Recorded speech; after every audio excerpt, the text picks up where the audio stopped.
Hello, thank you for tuning in to part 4 and 5 of this topic over the unraveling. We're going to pick up where we left off in our last video.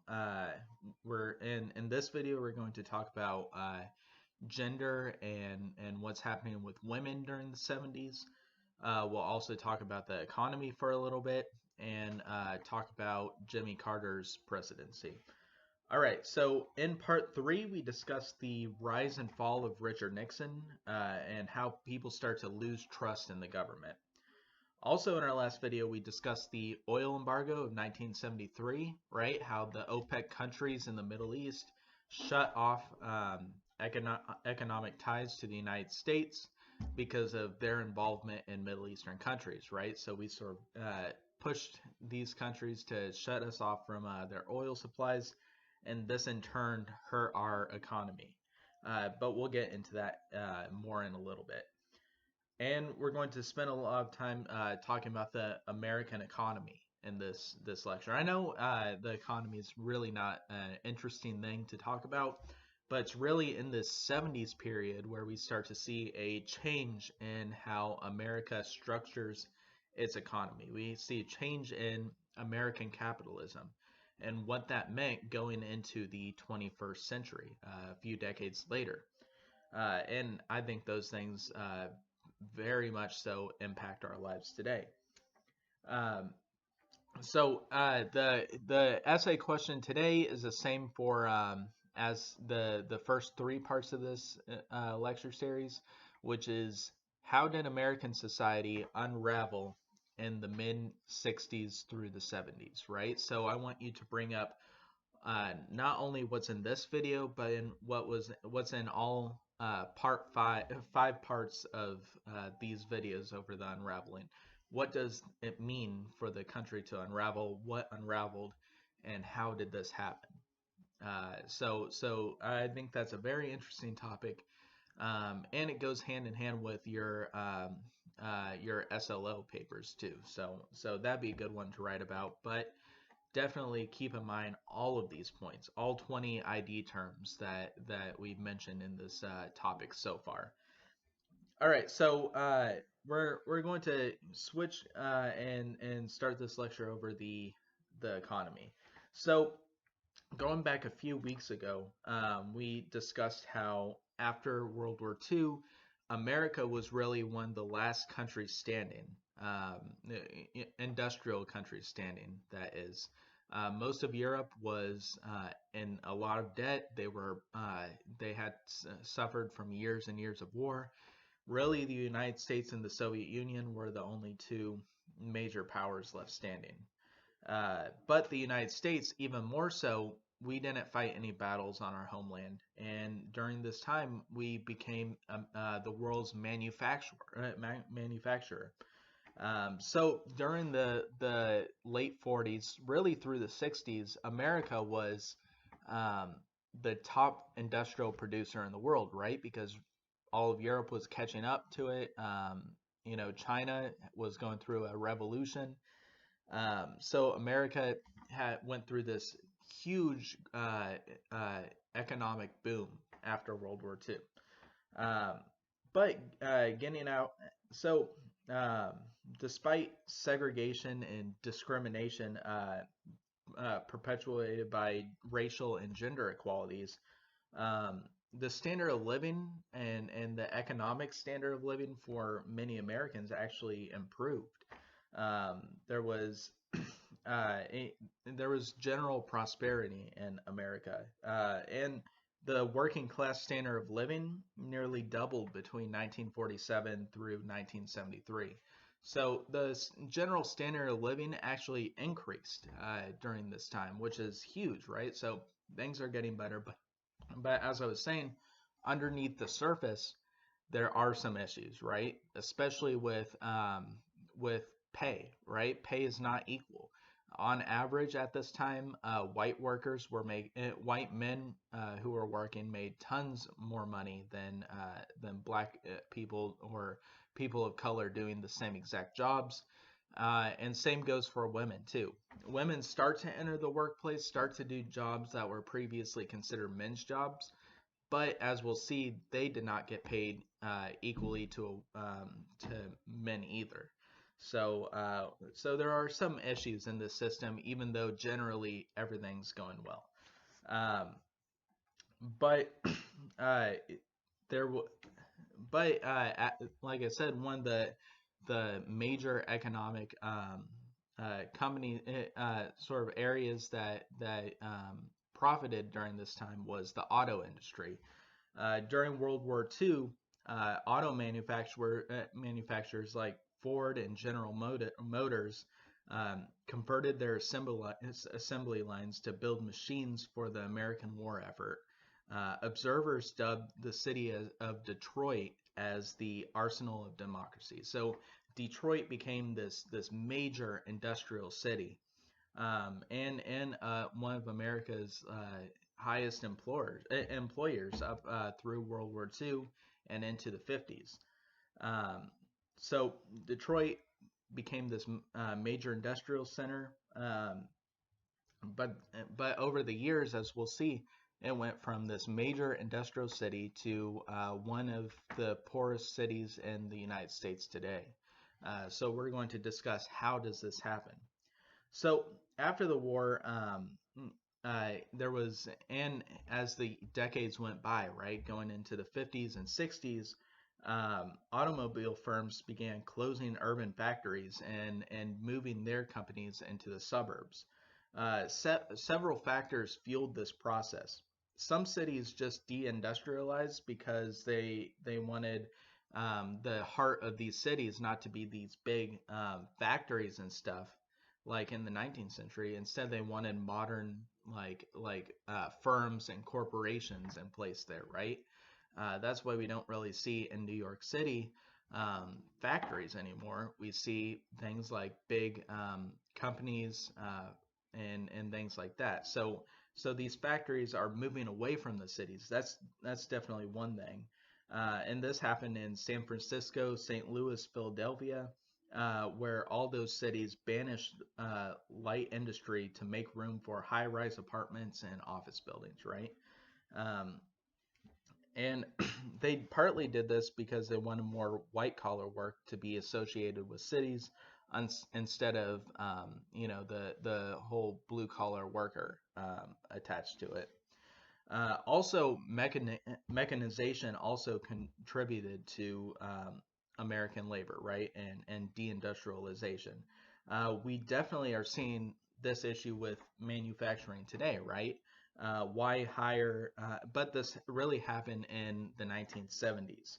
Why pay 100 workers with wages and have to deal with unions and giving them benefits when you could just buy like one or two machines that are more efficient and more productive? Um, and the only humans you need to hire are just people who could maintain that equipment to make the products for you. So we're definitely seeing this in our world today with automation of factories, right? That just the simple fact that machines are more effective at producing a lot of goods than humans are. And that's to say that we still need humans in the workplace, but people who maintain those machines, not people who work in the factories themselves. Um, on the one hand, we have the capability to produce more modern technology than ever, but with machines. But on the other hand, we need less people to do those jobs. Um, so that's definitely one factor. So one factor is why these companies are leaving the cities is because cities want more office buildings, not less factories in these cities. Two is because of modern technology, right? The less need of workers in the factory, right? You could just have a machine that will do the work of multiple workers instead of hiring multiple people. But also by the 60s and 70s, um, really the rest of the world caught up to the United States. Europe rebuilt by this time and became a major competitor for U.S. markets. This also happened with Japan as well. They rebuilt after World War II and then became a huge auto manufacturer and technological manufacturer as well. For example, West Germany's auto manufacturers like Audi, BMW, Porsche, and Volkswagen increased their industrial output and shipped their cars over to the United States. Remember what we talked about with the hippies in the 60s, how the Volkswagen Beetle became sort of like the symbol, the car of the hippie movement, this younger generation.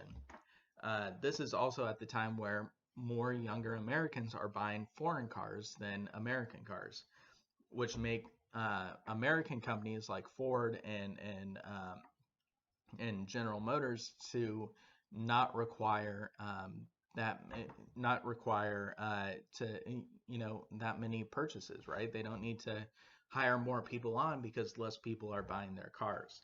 So we start to see a decline of the American auto industry starting in the 1970s. And this really has continued on, for the past 40 or so years. So these factors, such as emerging international markets, deindustrialization in cities, and automation in factories, are what caused many of these changes to take place. So before, where the northeastern United States was considered the industrial heartland of America, we start to see these things changing um, as companies start to pull out from the north. That's why we call this northeastern United States the Rust Belt, right? Because these old steel factories. I don't know if you've ever traveled to the Northeast before or the Midwest, but it's definitely marked by old factories that were like in Detroit and stuff um, that are just abandoned. And they are now covered in rust because they haven't been in use in years. So in cities like Detroit in particular, they were hit very hard by this shift from out of the Rust Belt and companies.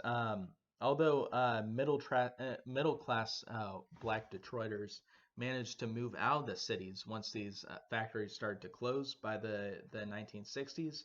19.7% of Black auto workers who weren't middle class, they were just working class, ended up being unemployed because these auto factories ended up shutting down, uh, compared to just 5.8% of whites in 1960. So you have a disproportionate number of black workers being unemployed in 1960 compared to white workers, which is a huge problem. And on top of that, there in Detroit, African Americans had to face overt discrimination in especially housing and employment. That just because they are black, they weren't able to get loans for their houses, right? So many of them ended up homeless or very underprivileged. Also, the fact that at this time, if a white person applies for a white and black person apply for the same job, the white person was going to get hired more likely. So that was definitely an issue taking place and hurting African Americans in the city of Detroit in particular. So segregation and discrimination kept them stuck where they were with fewer and fewer jobs available. And over time, Detroit devolved into this area of mass unemployment, crime, and crippled municipal resources. And when riots rocketed Detroit in 1967, 25 to 30% of the black residents between the ages of 18 and 24 were unemployed. So huge number of people 18 to 24, which at this time was, the time where you were supposed to be employed. That's when you're most able to work. And a huge proportion of these African Americans in Detroit were unemployed because of the economic factors going into this whole Rust Belt situations happening in the 60s, starting in the 60s and 70s. These factories are closing down, And who gets cut first? It's the African Americans. So all these things are taking place, and it all led to the decline of the city of Detroit. But not only Detroit, but cities. You could see this in the map across places like Indiana, Illinois, Pennsylvania. Really, this northeast to Midwest region where many people lost their jobs, and they were hit hard by this deindustrialization of the North. Um, and uh, you know, there were several reasons, like I said, for this. Technological advancements. Companies leaving the North, which we'll talk about in just a second. Um, but that's what led places like the Midwest and Detroit to be generally more impoverished than the rest of the nation. These are some of the most hardest stricken states in our country, and this process started in the late 60s, but really continues to this day, where more and more factories begin closing down, moving to other places and stuff. But I did see one documentary about Detroit. I can't think of the name, but in modern days, they are actually trying to revitalize the downtown city of Detroit. I don't know if you ever seen pictures of the city, but there's tons of abandoned buildings everywhere.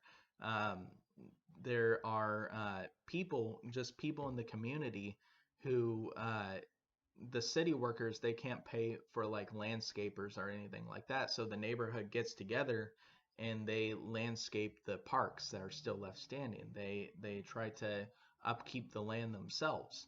Also, there's city growing projects, gardening projects too, where they take big plots of land from these old abandoned buildings and then turn them into massive community gardens to help feed people around the city of Detroit.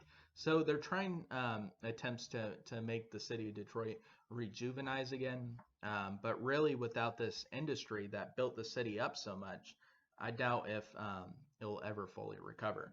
Um, all right, so also going back to why these businesses are leaving the North and the Midwest, there are several reasons that I've already mentioned, right? Technology is definitely one of them, but also another thing that is definitely taking place is that businesses notice that, hey, in the North there are definitely more unions, and these unions are calling for their workers to get paid higher wages.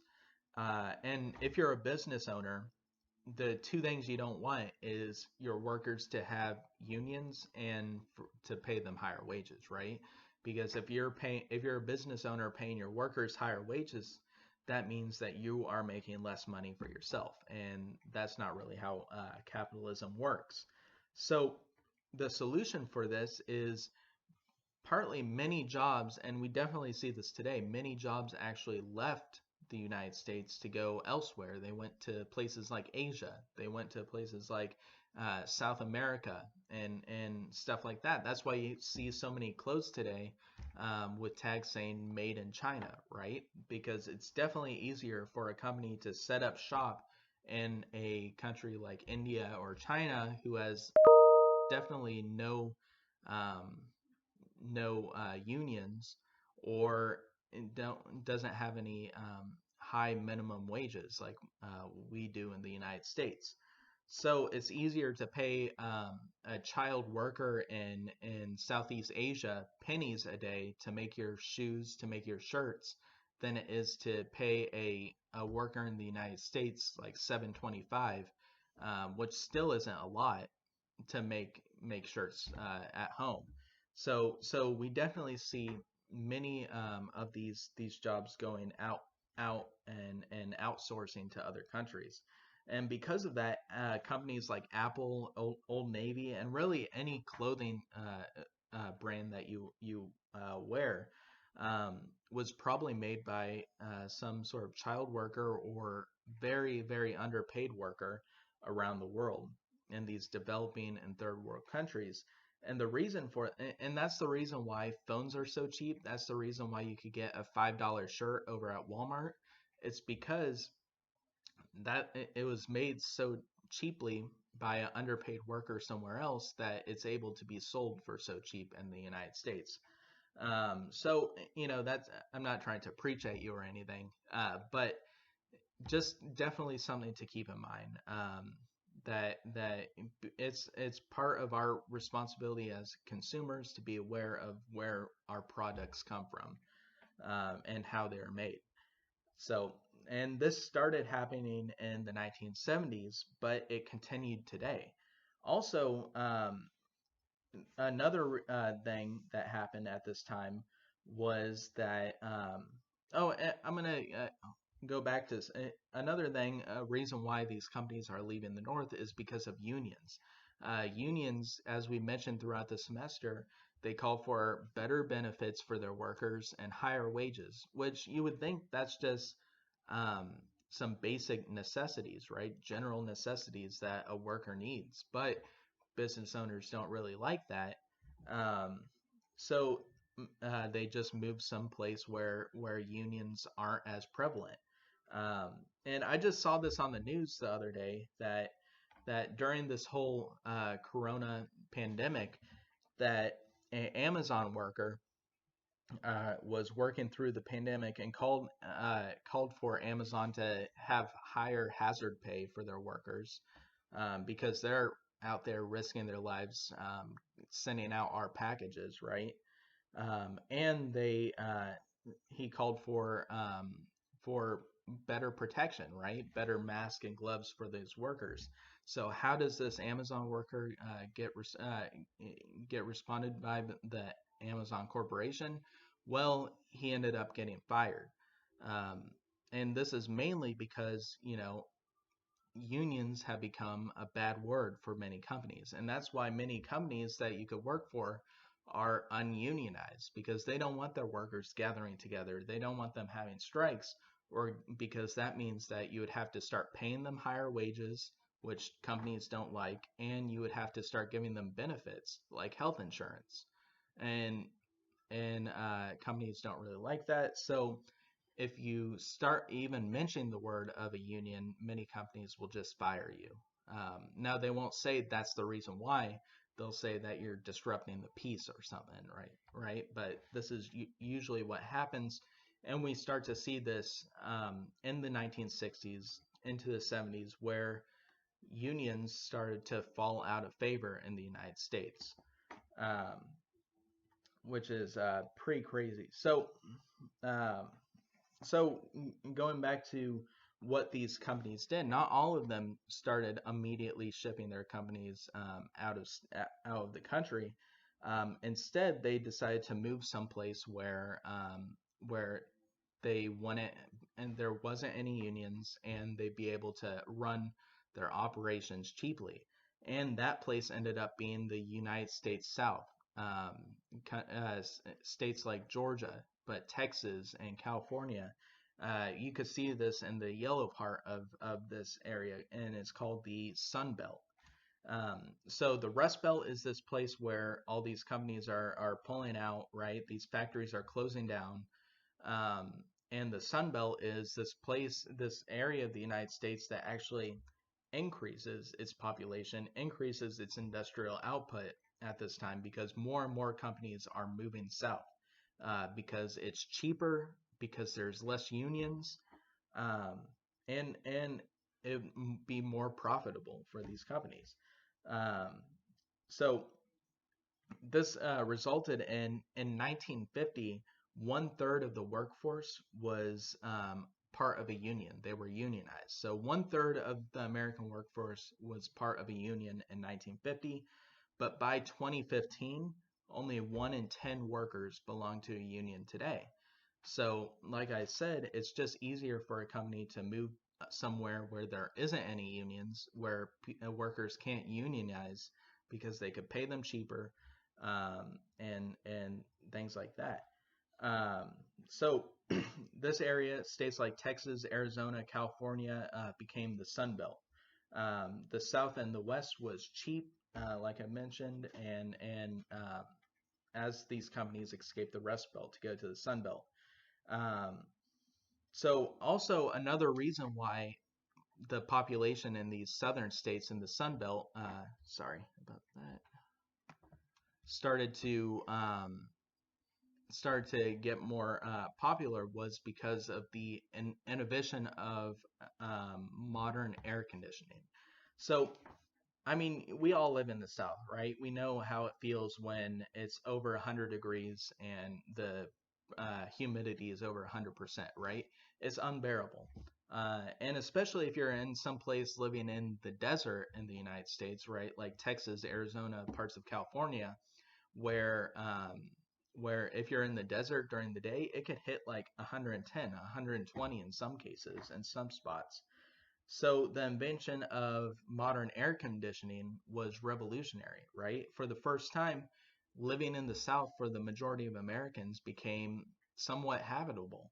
Also, you have these major things like the Hoover Dam and the California aqueducts to move water from places that have water across the desert into cities like Las Vegas and Los Angeles.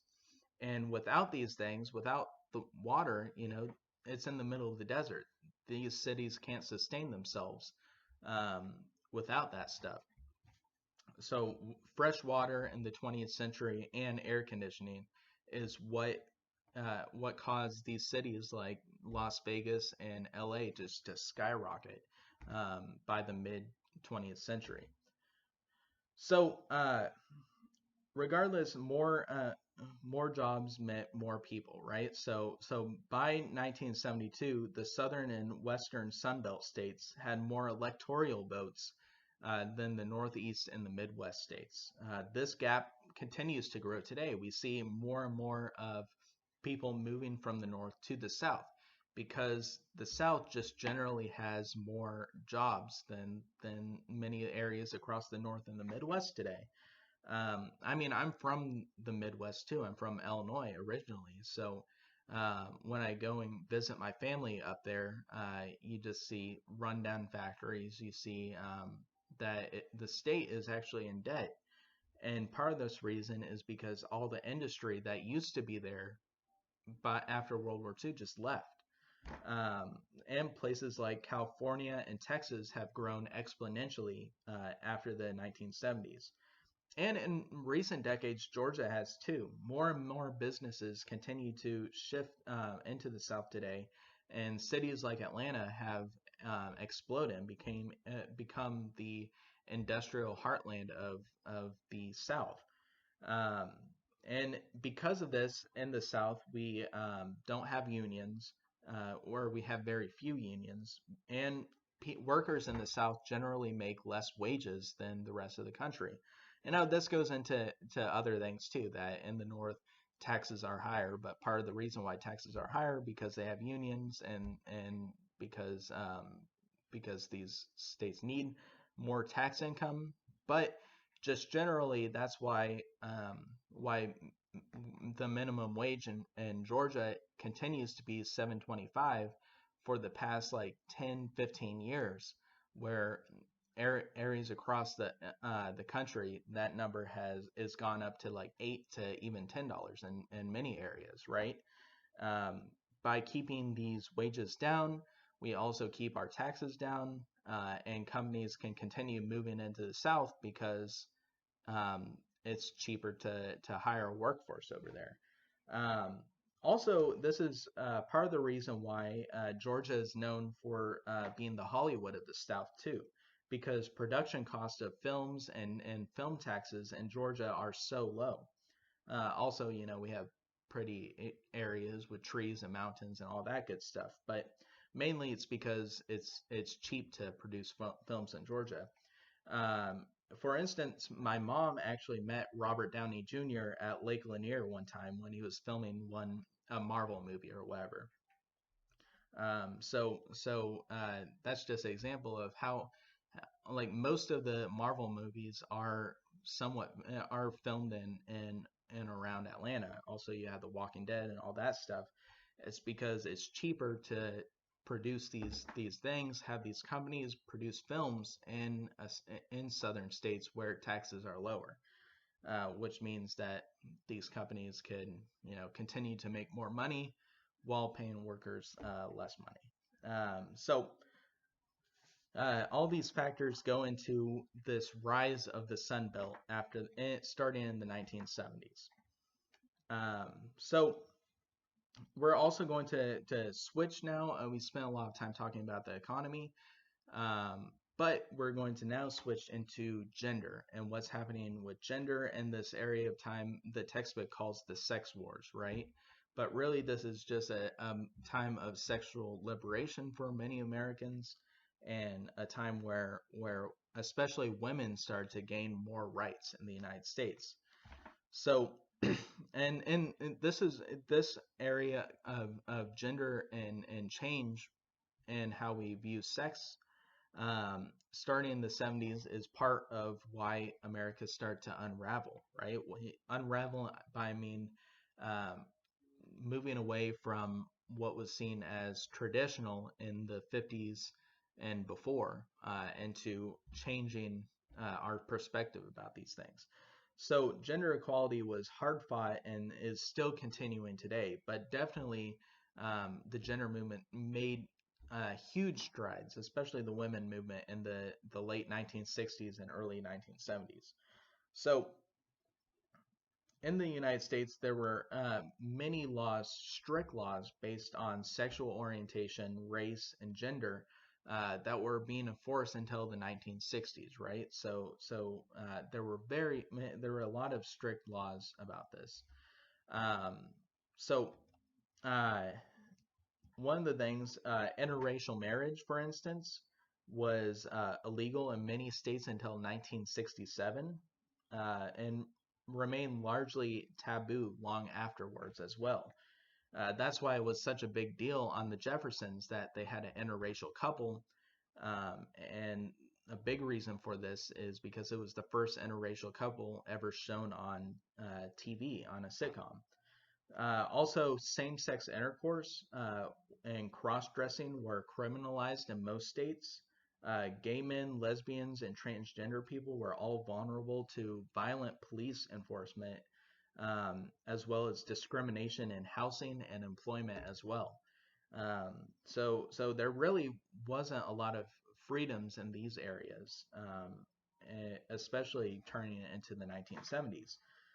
There are also um, American citizens being barred from getting good houses and employment based on their sexual orientation, and this happened across the 1970s and continued to exist long afterwards as well. Now, during these sex wars, as the textbook calls it, there were two major court cases that we're going to discuss, right? So one is the Roe v. Wade court case. I'm sure you've heard this before, but the Roe v. Wade court case is it was a very popular, not it was a very publicized court case that was taking place at this time. Also, there was another court case, Miller v. California. So Miller v. California and Roe v. Wade both were court cases that the Supreme Court weighed in on in 1973. So the court decision in Roe v. Wade built upon the precedent from a 1965 ruling and sinking down a Connecticut law that prohibited married couples from using birth control and recognized it as a constitutional right to privacy. So Roe v. Wade basically said in 1963 that states cannot bar a woman from having an abortion because of the constitutional right to privacy. In the Constitution, we have this right to privacy, right? That every American citizen has the right to do privately what they want, and if that means having an abortion, Roe v. Wade said yes, that includes that as well. Roe v. Wade also struck down a Texas law in the 1960s saying that women can't have an abortion unless it was conceived through violent means or it was risking the mother's life. Um, But after Roe v. Wade, the court decided that yes, it is a woman's right to decide what to do with her body, which was revolutionary at the time. It was a revolutionary court case, very it was debated upon for years and years after this. Um, so in Roe, the court reasoned that the right to privacy was broad enough to encompass a woman's decision whether or not to have a pregnancy. Um, and then, so Roe v. Wade in 1973 was a huge Supreme Court case that guaranteed the right for women to choose what to do with their bodies. But states have continued to combat the Roe v. Wade court case for years and years, decades after this.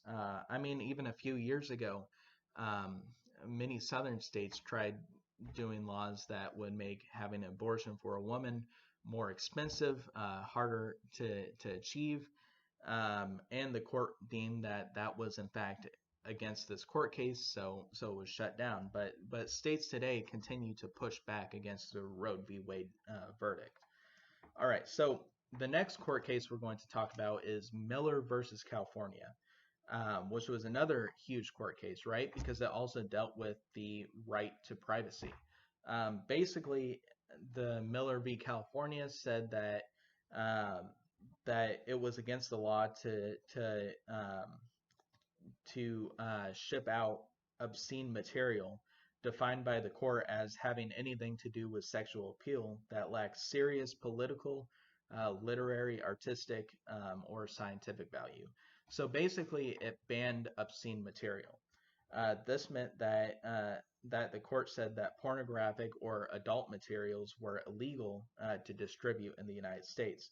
However, down at a local level, even though this was passed by the Supreme Court on a local level, many law enforcement officers turned a blind eye to the country and allowed pornographic theaters, sex shops, and things like that. And they continue to operate and stuff despite this court case. So in the Miller v. California and the Roe v. Wade court case, they both dealt with the issue of right to privacy, right? And on one hand, in Roe v. Wade, they said that a woman's right to choose an abortion was the part of the First Amendment, while Miller v. California deemed that showing obscene material and pornographic material was not part of the First Amendment and should be against the law. Um, so both of it just goes to show how loosely the First Amendment can be examined, and it showed that on one hand we see progression, right, with Roe v. Wade expanding women's rights, but on the other hand we have like, okay, there's limits to this freedom. Um, so this also led to the black feminist Polly Murray. She helped add this Title VII of the 1964 Civil Rights Act, which banned employment based on discrimination. Um, so because of the Title VII of the 1964 Act, Civil Rights Act, you have companies cannot ban employment based off of race, uh, gender, sex, religion, or national origin. So this protected workers in being allowed to be hired in companies, right? Because before this, companies could be like, oh, you're a woman, we're not going to hire you. Oh, you're black, we're not going to hire you. But after this Title VII, this started to change. It was a national law that you cannot ban employment because of those reasons. Um, and it's very important today because whenever you go to a job and you apply for a job, you have to sign something that says that is a statement by the company saying we will not ban you from employment because of your race or gender, which is something that came about at this time, which was a huge deal because it changed national policy towards employment. And we started to see more people of color and more women to have more equality in the workplace after this. However, this did not happen immediately. Like I said before in the last lecture, the Civil Rights Act in particular did not specifically state anything about workers' earnings or the economically how much workers can make, which led for a while people of color and women to get paid not equally compared to white men, which led to protests, which prompted the Equal Employment Opportunity Commission, the EEOC, which called to issue more robust protections between 1968 and 1971. Uh, but this took a while to actually achieve and stuff, and it took a while for this wage discrimination in the workplace to finally come to an end. Um, Now I'm going to play you a clip from the sitcom that was very popular in the 1970s called The Mary Tyler Moore Show. If you never heard of it before, Mary Tyler Moore was this character on the show, and the show was about a single woman moving into the city and working a modern office job. And it goes into her daily struggles and stuff. And remember what I said in the last lecture, how sitcoms can be a sort of opportunity for public discussion, right? That by using relatable things, by using comedy, these show producers can put forth a message of like, hey, these are some of the issues taking place in society. So I'm going to play you a minute from a clip from the Mary Tyler Moore Show, which relates to what we're talking about. This is Mary Tyler Moore. And you could click the link on this too when I post the PowerPoint. So, 1 second. What? I'm upset, and you're just ignoring it. Well, I figured it was just one of those woman things. No, Mr. Grant, it's not one of those woman things. I would like to know why the last associate producer before me made $50 a week more than I do. Oh, because he was a man. Let me get this straight. The only reason he was paid more than I am is because he was a man? Oh, sure. It has nothing to do with your work. Wait, no. Wait a minute. Because I really want to understand this. I'm doing as good a job as he did. Better. And I'm being paid less than he was because... You're a woman.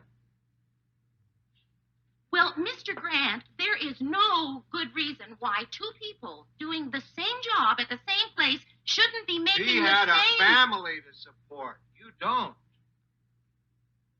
Now, why don't you come back when you have an answer to that? All right, I'm going to pause it there. So basically, in that little clip, it showed Mary Tyler Moore going to her boss and saying, "Hey, why am I making $50 less a week than the person who had the same job before me?" And the boss's response was, "Because you're a woman." And she's like, "Well, I was doing the same job he is." And then the guy was like, "No, you're even doing a better job." And basically his reasoning for why Mary Tyler Moore should not get paid $50 more like the person who worked there before was because she's a woman and because she didn't have to support a family. And this brought about some of the hypocrisy that was taking place in the workplace. Many women work just as hard as men in the workplace, and in this case, she even worked harder than the person before, did a better job. But just because she was a woman, she got paid less. So that's what I meant by saying that these sitcoms at the time really did bring about some of these cultural and social issues that were taking place at this time. And yeah, they were making a joke about it in the show, but the reason why they were making a joke out of it is because it really did show the American people how hypocritical this was, that women should be paid equally to men in the workplace. So Mary Tyler Moore was a fantastic show. I think she died a few years ago too. But it was a great show, and it brought about a ton of social commentary about life in the 70s. So Now, women also fought for equality beyond the workplace as well, and they fought for equality in their lives as well, especially in the area of divorce. So, between 1959 and 1979, the American divorce rate was more than doubled. And by the early 80s, nearly half of all American marriages ended in divorce. Now, the number of half of American marriages end in divorce uh, was a figure that gets thrown around all the time. I think that there's a lot of context that needs to go into this factor as well. I would argue that one of the reasons why more people are getting divorced now than ever before was that over 50 years ago, divorce was very stigmatized, right? That people would look down on you if you were getting divorced. Also, there were a lot of laws in place saying that you could only get divorced under certain circumstances. Um, so this also the stigma attached to divorce evaporated going into the 1970s, into the 80s, and onwards, and a sense of sexual and personal freedom motivated individuals to leave their abusive or unfulfilling marriages and seek out divorce. And a big reason for this is the legal changes that were taking place into the 70s too. So, for instance, before 1969, one of the only ways for states to allow divorce was in the case of infidelity. Most states required one spouse to prove that the other spouse was guilty of a specific offense, such as adultery. In many cases, if you were in a abusive relationship, that didn't count as worthy of getting a divorce either. So really, before 1969, one of the only ways for a person to get a divorce was to prove that the other person was cheating, which is very difficult in the first place. And even if you do manage to get a divorce before 1969, you were you may as well have put a red letter on your chest, right? You were just putting a target on you saying that, hey, this is a divorcee, this is a person who had a failed marriage, and it was very stigmatized. But then in 1969, California adopted the first no fault divorce law. And by the end of the 1970s, every state had adopted some form of the no fault divorce. Uh, and the new laws allowed for divorce on the basis of irreparable differences, even if one party felt that he or she could stay in the marriage, right? So you see a lessening of these restrictions on how to get a divorce, and because of that, you see an increase in divorces, right? Um, and in many of these cases, these marriages probably needed to end. And before, when 1969, many people stuck in unfulfilled marriages, abusive marriages, and because of these laws changing, people had the right now to gain a divorce. And this really started to happen in the late 60s and going into the 70s. All right, so uh, we're now going to shift to the gay power movement of the 1970s, which was which where these people, homosexuals, they went to go fight for equality in the 1970s, and this movement really uh, gained steam, gained popularity at this time. However, within the gay power movement, as it was called, there were other subdivisions too. So even though this gay power movement was having gay pride parades and seeking equal rights, there were subdivisions in this, especially transgender people. They were often banned from participating in gay pride rallies and lesbian feminist conferences. They in turn mobilized to fight the high incidences of rape, abuse, and murder among transgender people. And in a 1971 newsletter denouncing the notion of transgender people as they were mentally ill, and it uh, highlighted that they were different than gay people as well. So basically, there was just a misunderstanding of transgender taking place in the 1970s, and many people viewed homosexuality and its subdivisions as a mental illness that could be cured, or and which definitely hurt the movement's progress. So it would take decades before all the members of the LGBTQ communities would come together and fight for equal rights. Um, and it was only in the past few years that gay marriage was legalized in the United States. But the LGBTQ communities are continuing to work for more social acceptance and equality today. So their work's largely not finished yet, and they're still fighting for more equal rights and things like that. All right, so now we're going to end this video with the Equal Rights Amendment. We're going to talk about that. Now we discussed the beginning of the Equal Rights Amendment taking place in the 1920s a few weeks ago. Um, and this was this new era of feminism where women start getting together and saying, hey, women should be treated equally under the law as men. That women represent 50% of the population, so they should also have an equal say in society. So the Equal Rights Amendment era was gained its most stunning victories in the 1970s. And there was a version of this amendment which declared equality of rights under the law shall not be denied or abridged by the United States or any state in account of sex. And this law was introduced to Congress and proposed by the ERA every year from 1923 all the way up to the 1970s. So every year the ERA would post that again, that women should have equality under the law. Every single year it was shut down. That is until 1971.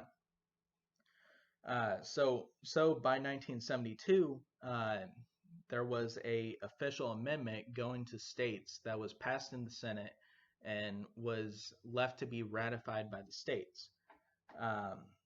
So with high approval ratings, the ERA seemed destined to pass swiftly through state legislatures and become the 27th Amendment of the United States. But then the amendment stalled, and it took years for the states to pass it. And in 1977, Indiana became the 35th state and final state to ratify it.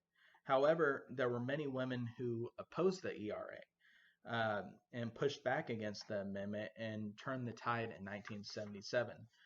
One of these women, Phyllis Schlafly, created the Stop Era organization. So Stop Taking Our Privileges, which trumpeted the value and advantage of being a homemaker and a mother.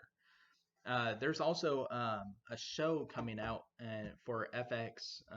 I think it's coming out in a couple of weeks, and it's about Phyllis Schlafly. So I think that might be interesting. So Schlafly was this woman who pushed back against the ERA, saying that women have privileges as homemakers and mothers, and that if you grant equal rights, that would take away all those privileges from women. Schlafly also sought the support of evangelical Christians and other religious conservatives and worked tirelessly to stifle the ERA throughout the 70s.